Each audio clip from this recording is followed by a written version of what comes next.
Merhaba arkadaşlar, hepinize kolay gelsin. Bugün sizlere farklı bir proje çalışacağım. Aslında bu ilerleyen günlerdeki çalışacağımız projenin ön anlatımından bir tanesi.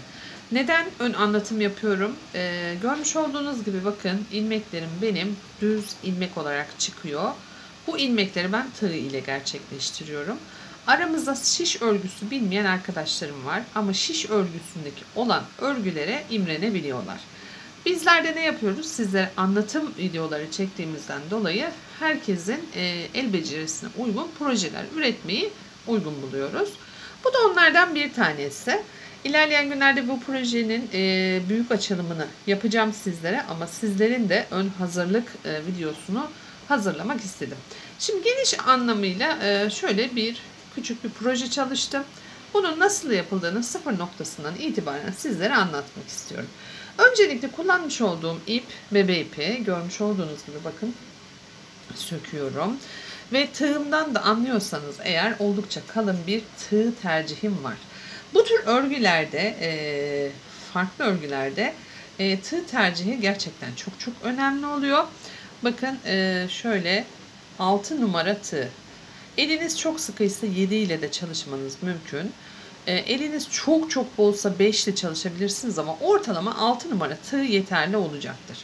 Şimdi bebe ipini elime aldığım normal zincirlerle başlıyorum. Zincirlerle başlarken şöyle şurayı da birazcık, evet, şu şekilde sanki daha iyi olacak.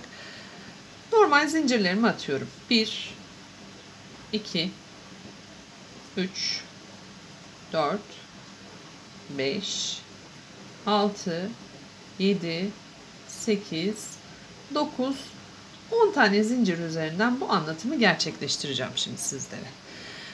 Hemen birinci ilmeğim tığımın üstünde duruyor. Normalde gagalı tığ ya da tunus tığ ile çalışabilirsiniz ama misinalı arkası silikonlu olan da gösteriyorum ben. Bu tığların arkası silikonsuz olanları var. Büyük projelerde onları çalışacağız. Ona dikkat edin. O yüzden sizin tığınız hangisi, bununla mı çalışacağız falan diye sorular soracaksınızdır eminim. Ben şu anda küçük bir video çalışacağım için arkası silikonlu tercih ettim. Onu belirteyim. Birinci ilmeğim devamında hemen ikinci ilmeğimi tunus ilmeği çeker gibi çekiyorum. 3 4 5 6 7 8 şuradaki 9, bakın hemen sayalım, 2 4 6 8 9. Şurada 10. ilmeğim var, onu almayacağım, yeterli zaten şuradaki genişlik için. Bu ilk sıra tunus tığ ile aynı aslında. Tunus şişi ile yaptığımız işlemin aynısı. Bir tane zincir çekiyorum. Bu kapatma zincirleri. Devamında her seferinde bir tane ilmeği geri toplayarak bu işlemi gerçekleştiriyorum. Şu şekilde. Her seferinde bir ilmek. Şimdi bu birinci sıramız bizim. Bundan sonraki işlemlerde ipi çok fazla bol bırakmayın. Daha sonrasında tunus işlerinde biz hemen şu şekilde ilmeğimizi alırız ve devam ederiz ilmek alışımıza, biliyorsunuz. Burada yapacağımız işlem, şurayı özellikle biraz bol bıraktım ki sizler de görebilin diye. Şöyle yan çevirdiğinizde, şöyle açtığınız anda şu aradaki alan, bakın şuradaki aradaki alana giriş yapacağız ve tığımızı arka taraftan çıkartıp bir ilmeği çekeceğiz. Yanındakinde de aynı işlem. Her seferinde o aradaki alandan tığı arka tarafa tam çıkartacağız. Yani şu şekilde değil asla. Geleceğiz, burada arkadan çıkartacağız ve ilmeği o şekilde toplayacağız. Bakın gayet seri şekilde ilerliyor. İkinci püf noktası ise son ilmeğimizi hiçbir zaman şu şekilde almıyoruz. İlla ve illa şuradan arkasına girerek ikili olarak çıkartıp içinden bir ilmek çıkartıyoruz. Bu olmazsa olmazlardan bir tanesi. Çünkü yan dikişler için bunu kullanacağız. Bir zincir çektim. Geriye doğru her seferinde 1, bir toplayacağım. Tıpkı tunus işinde yapmış olduğumuz gibi. Burada tunus işinden ayıran nokta bize ilmeğimizi saplama şeklimiz.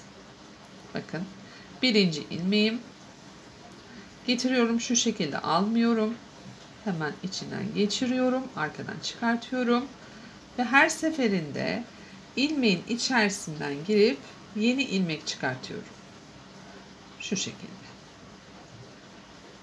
Birkaç sıra sonra deminki gösterdiğim şekli alıyor. Son ilmeği muhakkak önce birincisi, yan tarafından ikincisini alıyorum. Şöyle ikisini birlikte ve tekrardan bir zincir çekerek geri dönüyorum.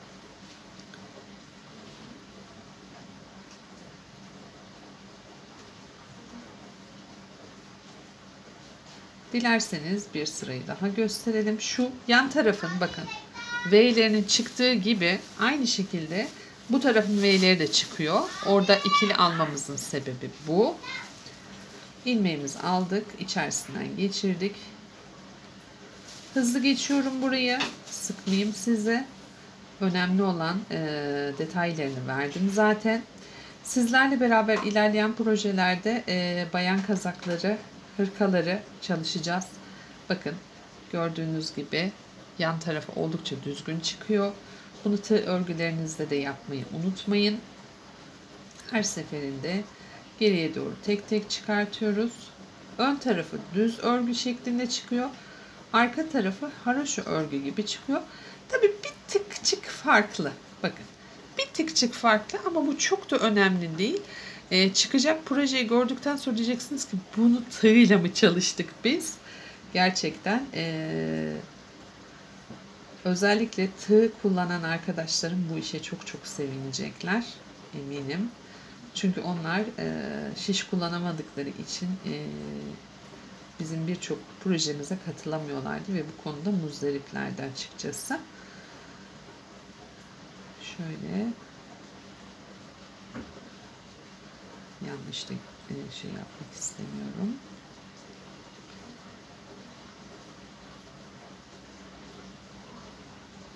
Her seferinde ikili olarak aldığınız andan itibaren bunu elinizi biraz çalıştırın. Şöyle birazcık bir bakın. Elinizde bu kadar genişlikte bir tığ var mı? Tığın önemi çok çok büyük bu projede. Unutmayın. Yani 3,5'la örebilir miyim? 2 ile örebilir miyim? Yok arkadaşlar. Çok çok dar oluyor. Bakın 6 numarayla ördüğümüz halde bile normal şiş ile ördüğümüz 3,5-4 numaralı ilmeklere denk geliyor. O yüzden ne yapacaksınız? Şiş numaramızı, pardon, tığ numaramızı büyüteceksiniz. Hadi bakalım, o güzel yorumlarınızı bekliyorum. Kaydetmelerinizi, paylaşımlarınızı bekliyorum. Hepinize kolay gelsin. Başka bir anlatımda görüşmek dileğiyle. Hoşça kalın diyorum.